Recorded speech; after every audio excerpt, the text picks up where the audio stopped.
नमस्कार, India news business पर हैं आप और मैं हूं आपके साथ दीक्षा राठौर। लोकसभा चुनाव से ठीक पहले केंद्र सरकार ने नागरिकता संशोधन अधिनियम 2024 की अधिसूचना जारी कर दी है, यानी कि पूरे देश में अब सीएए लागू हो गया है।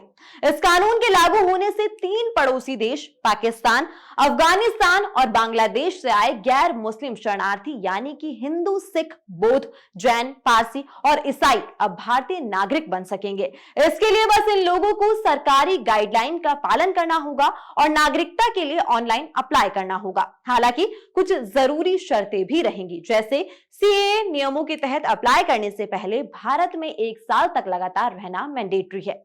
तो सीएए से जुड़े कई ऐसे सवाल हैं जो सभी लोगों के मन में हैं, तो उन सभी सवालों के जवाब आज हम आपको इस रिपोर्ट में देंगे।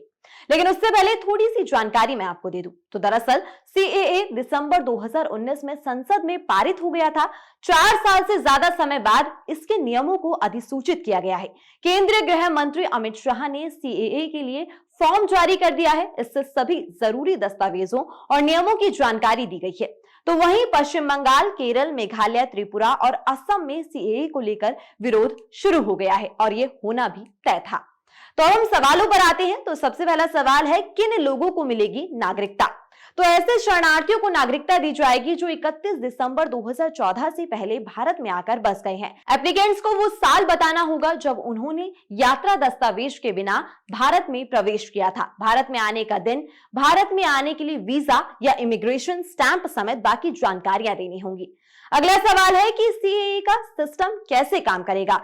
तो इसके लिए वेब पोर्टल लॉन्च किया गया है। सारी प्रक्रिया ऑनलाइन है। ऑनलाइन आवेदन करने होंगे। सबसे पहले आवेदन जिला कमेटी के पास जाएगा, फिर वो एम्पावर्ड कमेटी को भेजेगी। अधिकार प्राप्त कमेटी नागरिकता पर फैसला लेगी। इसके चीफ डायरेक्टर होंगे। 7 अन्य सदस्य भी होंगे, जिनमें IB, foreign regional registration office, post office और राज्य सूचना अधिकारी शामिल होंगे। अब अगला सवाल है कि नागरिकता के लिए अप्लाई करने के लिए क्या-क्या डॉक्यूमेंट्स चाहिए होंगे? तो भारत की नागरिकता हासिल करने के लिए ऑनलाइन फॉर्म में शेड्यूल 1A के तहत 9 तरह के दस्तावेज मांगे गए हैं, जबकि शेड्यूल 1B के तहत 20 तरह के दस्तावेज और शेड्यूल 1C के तहत शपथ पत्र यानी एफिडेविट देना होगा। और सबसे पहले ये बताना होगा कि वो इन तीनों देशों के गैर मुस्लिम शरणार्थी है, यानी वहां के निवासी हैं।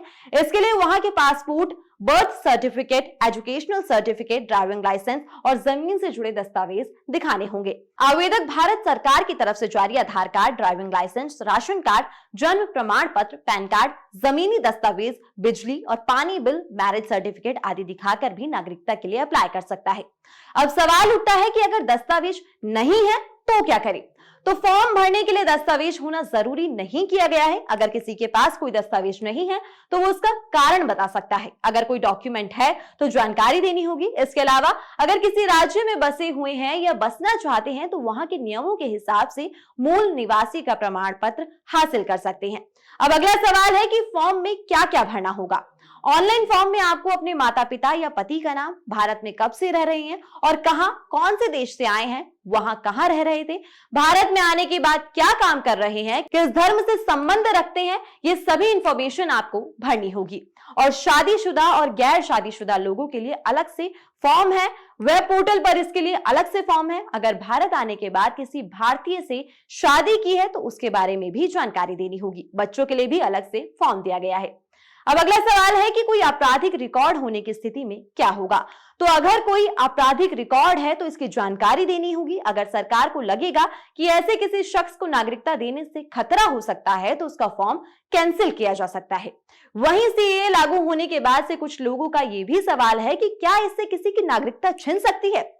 तो इसका जवाब है नहीं। किसी की नागरिकता छीनने का प्रावधान नहीं है, यानी किसी की नागरिकता पर कोई संकट नहीं है। गृह मंत्री अमित शाह ने भी एक बयान में कहा था कि सीएए किसी की नागरिकता छीनने का कानून नहीं है। सीएए के तहत पाकिस्तान, बांग्लादेश और अफगानिस्तान से 31 दिसंबर 2014 से पहले आए गैर मुस्लिम 6 समुदायों को नागरिकता देने का प्रावधान है। तो ये कुछ सीएए से जुड़ी जानकारी थी जो हमने आपको दी। उम्मीद है आपको पसंद आई होगी। तो अभी के लिए केवल इतना ही। देश और दुनिया की तमाम खबरों और जानकारियों के लिए बने रहिए इंडिया न्यूज बिजनेस पर।